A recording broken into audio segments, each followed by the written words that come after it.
প্রতিজ্ঞা হোক আমরা এই পরিবেশটাকে সুন্দর করব, আমার জন্য, আমার পরবর্তী প্রজন্মের জন্য, যারা পরবর্তীকালে বেঁচে আসবে। যেমন আমাদের এই বক্তা বললেন আমাদের লাইফ এক্সপেক্টেন্সি আগে থেকে অনেক বেড়েছে, 55 বছর থেকে 70-72 বছর হয়েছে, আরো বেশি হবে।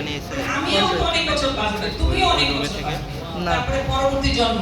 তাই যারা যতদিন বেঁচে থাকবেন ওনারা যেন সুস্থ থাকেন, সুন্দর জীবনে থাকেন, তার জন্য আমাদের কাছে কয়টা ছেলে কালো গেঞ্জি ভলেন্টিয়ারের নাম না থাকার পরেও কালো গেঞ্জি তুলে নিয়ে বুঝলাম না। আমি এইটুকু বলে আমি শেষ করছি। আমি এখানে সবাই এতক্ষণ ধরে এই গরম, আমি এখানে বিষয়টা বলি, এই বিশ্ববিদ্যালয়ে আমাদের আসলে ইনফ্রাস্ট্রাকচার ফ্যাসিলিটিস খুব কম।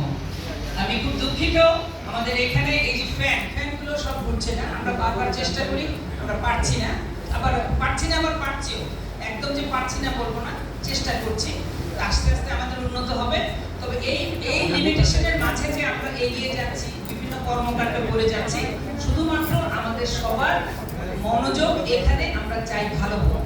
আমাদের সবাই শিক্ষকরা বসেছে, ঘাম তো কেউ কম ঘামছে না, সবাই ঘামছি আমরা, কিন্তু তারপরে বসেছে কিছু জন্য আমরা ভালোবাসি, আমরা বিশ্ববিদ্যালয়কে ভালোবাসি, দেশকে ভালোবাসি, নিজেদেরকে ভালোবাসি।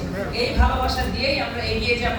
এবং যারা এখানে বাইরে থেকে যারা গেস্ট এসেছেন ওনাদেরকে ধন্যবাদ জানাই, এবং যারা এখানে বসে এই গরমের মধ্যে কষ্ট করে শুনছেন তাদেরকেও ধন্যবাদ জানাই।